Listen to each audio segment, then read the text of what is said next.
Olá pessoal, tudo bom? Bem-vindos mais uma vez a Um Livro da Vez por David Thomas. Hoje, mais uma vez, agora no projeto Anatomia Bíblica em parceria com o Juras Go. Lembrando que eu vou deixar o link do canal do Juras aqui embaixo na descrição do vídeo. E também, que é interessante vocês verem como nós estamos fazendo essas leituras conjuntas dos livros da Bíblia. É interessante vocês verem a opinião dele, porque somos pessoas diferentes, né? Eu sou um pagão, eu sou um praticante de bruxaria. O Juras, ele já é alguém que ele cresceu dentro de uma religião cristã e tal. Então é interessante vocês verem as diferenças e as semelhanças das nossas opiniões. E também desde já, pedir perdão pelas coisas que eu posso falar aqui que não fizerem muito sentido para vocês, até mesmo porque não é a minha fé, né? Não é uma coisa que eu acredito. Eu estou fazendo uma leitura literária da Bíblia, tá? Isso é bom que fique bem claro. Enfim, né? Então eu vou deixar aqui embaixo na descrição do vídeo o link do canal do Juras Go e também o link das minhas redes sociais, do meu Scooby, Instagram, Facebook e etc. Então aqui nesse segundo livro do Pentateuco, né, que são 5 livros os 5 primeiros livros do Velho Testamento, que é Êxodo, que é o livro da vez agora, Deus ele vai se apresentar então com seu próprio nome, né, com seu nome próprio, que é Eu Sou o que Sou. Outro nome também que ele vai dar é um conjunto de consoantes aqui, eu vou deixar até aqui na descrição porque não tem como pronunciar. E o Êxodo é uma continuação clara, né, do livro de Gênesis, então se você não viu o vídeo anterior é necessário que você veja. Nós vamos acompanhar então, a família de Jacó indo morar no Egito por conta de José, né, que se tornou uma grande autoridade lá. Nesse primeiro momento, então, nós vamos ter uma relação do povo egípcio com os hebreus muito amigável. Se passaram-se muitos anos, né, disso daí, então essa relação amigável que havia entre esse faraó e José acabou caindo no esquecimento desse novo faraó e dos descendentes também dos egípcios. Então a gente vai ter então aqui o início, todo o processo da escravização dos hebreus. O livro de Êxodo também é conhecido no judaísmo como o livro dos nomes, porque aqui a gente vai ter como se fosse uma árvore genealógica, de todos os descendentes ali de Jacó, e enfim. Então na religião judaica ele é muito importante, tem esse nome também, que é o livro dos nomes. Então o livro de Êxodo ele vai falar especificamente sobre a luta, dos hebreus para fugir agora da tirania desse faraó egípcio, dessa luta, para eles saírem das terras do Egito. E o protagonista dessa história então vai ser Moisés, né? Moisés ele era filho de um casal originário de Levi, que era irmão de José. Então o que acontece? Os hebreus agora, passaram-se muitos anos, eles se multiplicaram demais no Egito, e eles são um povo muito forte. E essa multiplicação, essa quantidade de hebreus dentro do Egito começa a preocupar um pouco esse faraó, né? E aí ele começa então a escravizar esse povo. O faraó começa a sobrecarregá-los de serviço, e cobrar muitos tributos para os hebreus. E nesse meio tempo, então, o faraó, mesmo ele fazendo isso, ele não consegue fazer com que essa multiplicação exagerada dos hebreus acabe terminando, enfim, ele acaba exigindo que matem todas as crianças hebreias, que nascerem dentro das terras do Egito. Então ele acaba falando para 2 servas dele, que também eram hebreias, para matar, elas eram parteiras, enfim. Nisso nasce. Essas servas hebreias, elas não matam, acabam inventando uma história de que os hebreus eram muito fortes, e quando elas iam matar essas crianças, elas já tinham nascido. Então vai nascer Moisés. A mãe de Moisés o coloca num cesto, coloca ele no rio, e a irmã dele vai seguindo esse cesto para ver onde que o irmão vai parar.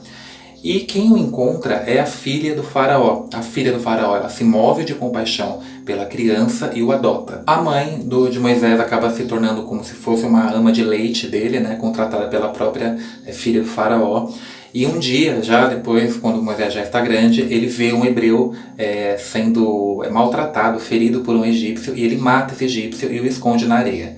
Quando o faraó descobre o que Moisés fez, ele acaba exigindo que Moisés seja morto. E aí Moisés ele vai acabar se casando com Zípora, que é a filha de Jetro, E um dia Deus acaba se comunicando, Deus ou eu sou o que sou, né, como ele se apresenta nesse livro, acaba se comunicando com Moisés no Monte Horebe. Deus vai dizer para Moisés que tem visto a aflição, né, que o seu povo, os hebreus, né, os filhos de Israel, estão sofrendo dentro do Egito e que tem escutado o seu clamor. E ele vai incumbir Moisés de ir até o faraó e dizer, né, liberte o povo de Deus, né, para que eles possam servir ao seu Deus no lugar onde ele preparou, né, para o seu povo. E aí uma coisa interessante que a gente pode observar aqui é porque Deus diz inúmeras vezes dentro desse livro que ele endurecerá o coração do faraó para que o faraó não deixe que os hebreus sejam libertos e possam seguir o seu Deus, para que esse Deus, né, para que ele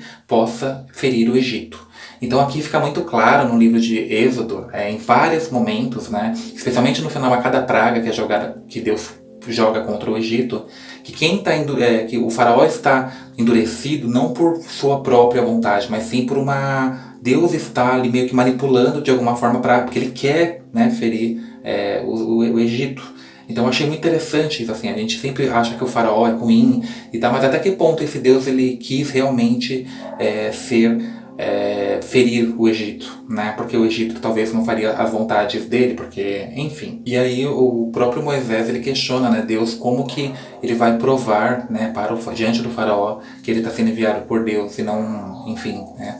E aí Deus lhe concede poderes, né? Então Deus pede para ele pegar um cajado e aí esse cajado se transforma numa cobra e também Deus pede para Moisés colocar a mão no coração e quando ele volta a ver a mão toda leprosa e quando ele coloca de novo a mão está normal. Então poderes desse tipo.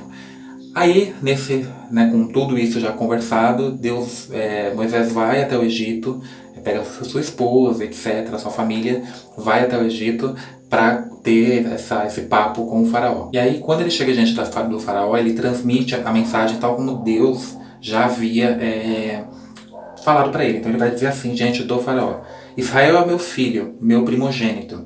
Deixa o meu filho para que me sirva. Mas se tu recusares, eis que eu matarei a teu filho, teu primogênito, ou seja, o Egito.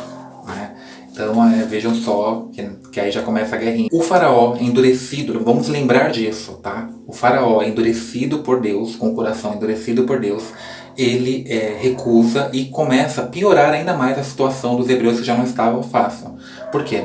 Ele vai fazer isso no intuito de os hebreus se sobrecarregarem de trabalho, ficarem muito ocupados e não ouvirem toda a conversa, tudo que o Moisés tem dito para o povo hebreu. E aí Moisés volta, né, para Deus e ele vai dizer o seguinte, ó, Deus vai dizer a Moisés, na verdade: agora verás o que hei de fazer ao faraó. Por mão poderosa os deixará ir, por mão poderosa os lançará de sua terra.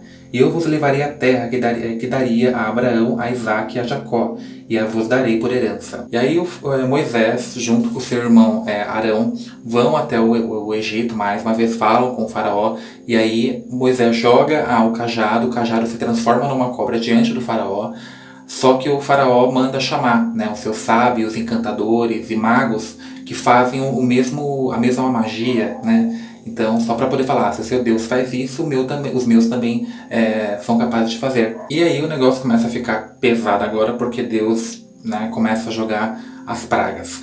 Acredita-se muito, né? Eu mesmo ouvi várias vezes ao longo da minha vida que são 7 pragas, mas gente, não são 7 pragas. Que eu anotei aqui são 9, 10 pragas que Deus joga até o momento que o faraó ele se convence, né, que realmente ele deixa o povo hebreu ir embora. A primeira praga, né, que Deus joga contra o Egito é quando os peixes morrem, né, Deus transforma as águas, acho que do rio Nilo em vermelho e aí os peixes acabam morrendo. Os magos do Egito fazem a mesma magia. Muito provavelmente por conta dessa primeira praga, as rãs elas saem dos rios e e começam a subir para as terras do Egito. Então o Egito ele é dominado por rãs, tem rãs até na cama do faraó, enfim, né?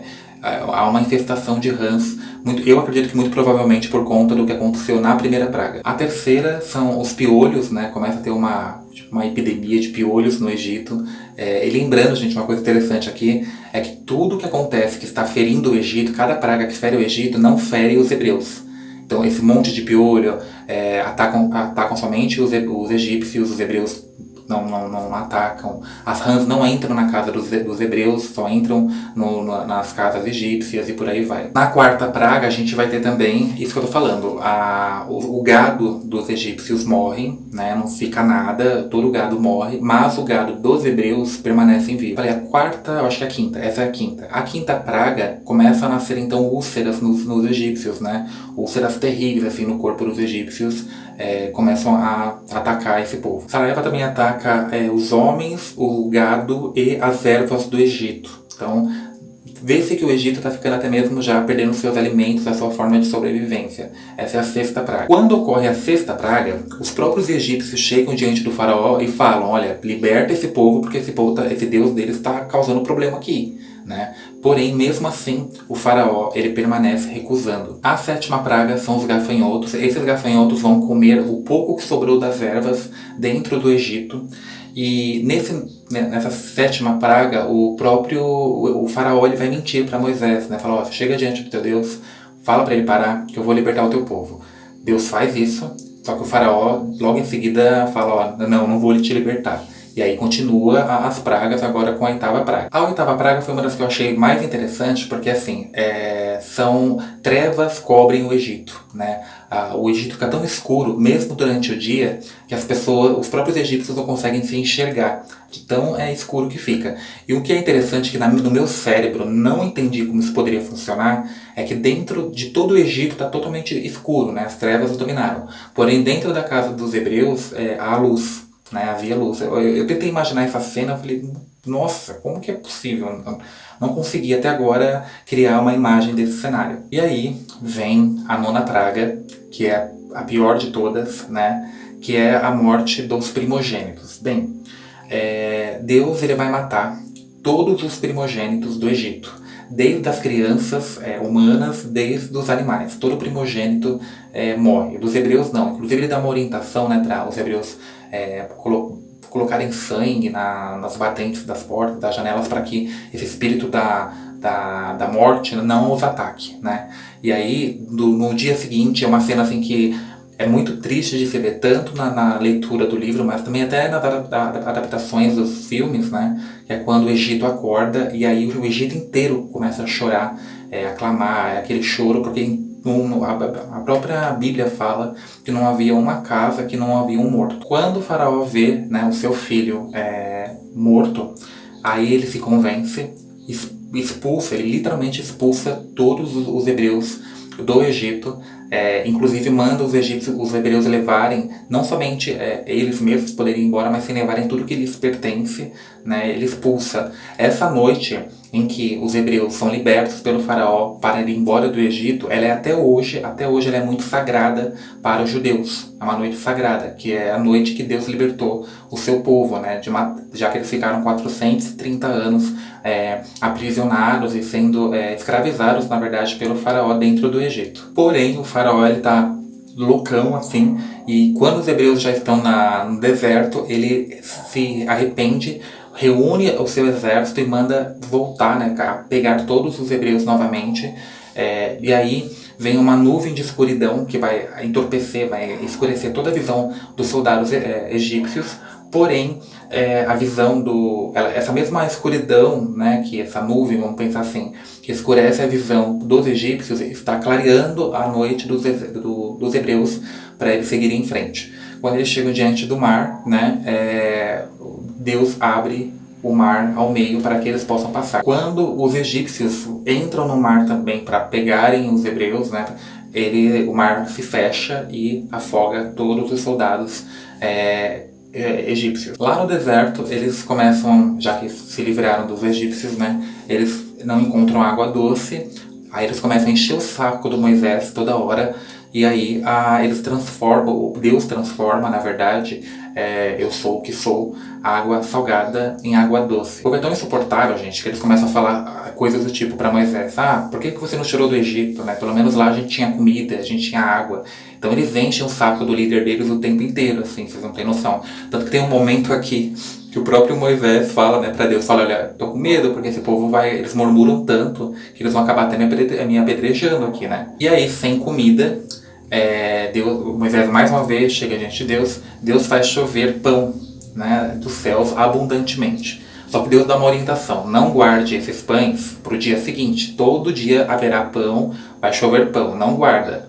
O que os hebreus fazem? Com medo, né, ainda não acreditando totalmente, vão lá e guardam um pouquinho dos pães para o dia seguinte. Quando é o dia seguinte, os pães estão cheios de bichos, embolorados, fedem, enfim. E aí, o sogro de Moisés, vendo que ele está muito cansado, né, ele acaba dando uma orientação para o genro. Ele fala assim: olha, não dá para você guiar esse povo, né, todinho. Então faz assim: pegue homens íntegros do povo e faça com que eles sejam autoridades também, né, óbvio que abaixo de ti. E os casos pequenos eles julguem e os casos graves você julgue, né. E é isso que Moisés faz. Então ele fica um pouquinho menos sobrecarregado, né. Nesse meio tempo também ele sobe até o Monte Sinai, e aí é onde nós vamos ter a criação dos 10 mandamentos. Aí uma coisa interessante aqui é que um dos principais mandamentos é: não adorarás outros deuses, né. Enquanto Moisés está lá em cima fazendo tudo isso, os hebreus estão lá embaixo, né, e aí eles reúnem ouro, né, o que eles tinham ali, e criam um deus, né, um bezerro, se não me engano, um deus porque na verdade, como eles viveram muitos anos no Egito, é óbvio que essas características culturais eles vão acabar, é difícil, né, então eles acabam criando, só que assim, Deus está lá em cima, ó: não terás outros deuses diante de mim. E aí eles estão lá embaixo fazendo outros deuses. Quando Moisés chega lá embaixo, inclusive com as pedras, né, que foram escritas pelas mãos de Deus, os 10 mandamentos, ele fica tão enfurecido, porque ele ficou tanto tempo lá em cima, e ele chega lá embaixo, inclusive o próprio irmão faz totalmente contra o que Deus havia acabado de falar, ele se enfurece, ele quebra a primeira tábua, né, as primeiras pedras em que continham os 10 mandamentos. Quais que são esses 10 mandamentos? Então vamos lá. Os 10 mandamentos que foram escritos segundo a Bíblia, né, pelas mãos do próprio Deus, né, eu sou o que sou, é o seguinte: não terás outros deuses diante de mim, pois tem um outro trecho que ele fala, né, eu sou um Deus ciumento. Não farás para ti imagem de escultura. Tudo que ele acabou de falar, o povo está lá embaixo fazendo, na mesma hora. Não tomarás o nome do teu Deus em vão. Lembrar do sábado, honrar teu pai e tua mãe para prolongar os teus dias na terra. Não matarás, não adulterarás. Isso aqui eu acho que esse 7º mandamento eu acho que os cristãos meio que dão uma ignorada. Alguns cristãos, pelo menos, né, não todos, mas dão uma ignorada, assim. Sei lá. Não furtarás. E agora começa a vir também os mandamentos que eu vejo no dia a dia, que os cristãos ignoram, assim, para eles, eu acho que eles apagaram, assim, né, das tábuas, enfim, das práticas deles. Não dirás falso testemunho contra o teu próximo. Os cristãos adoram fazer isso.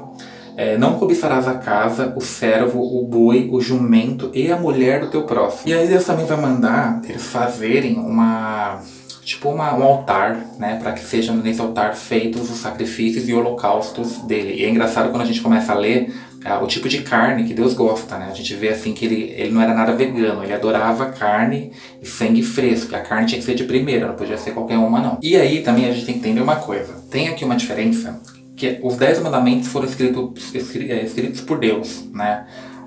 Já como eles tinham acabado de sair do Egito, eles estavam cheios ainda de práticas, a cultura egípcia estava impregnada neles, Moisés precisou criar várias leis para tentar fazer com que esse povo andasse um pouquinho na linha. Então a gente vai ter aqui, por exemplo, algumas aqui que eu achei interessante. Ó.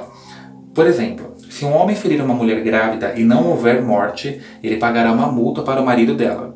Se houver, dará vida por vida. Se fizer sacrifícios a outros deuses, esse homem deverá ser executado, porque ele é um deus ciumento. Não deixarás viver uma feiticeira.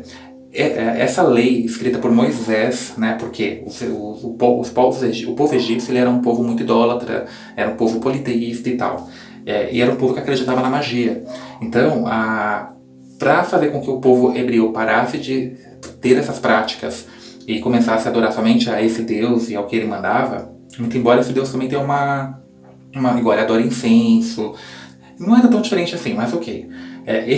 Essa proibição, não deixarás viver uma feiticeira, é o que vai causar todo o transtorno, todo o conflito e matança que vai haver milhares de anos depois na Idade Média, na Inquisição. Aí ele vai dizer assim também, né? Não porás a tua mão junto com a do ímpio, nem seguirás a multidão para fazeres o mal, tomando parte com o maior número para perverter o direito do outro. Das palavras de falsidade te afastarás. Eu achei muito interessante isso aqui também, porque hoje em dia, por exemplo, eu não vou dar nomes de políticos aqui, mas a gente tem algumas pessoas que eu achei esse trecho, para algumas pessoas que seguem um determinado político que nós temos hoje em dia, será que elas já leram isso daqui?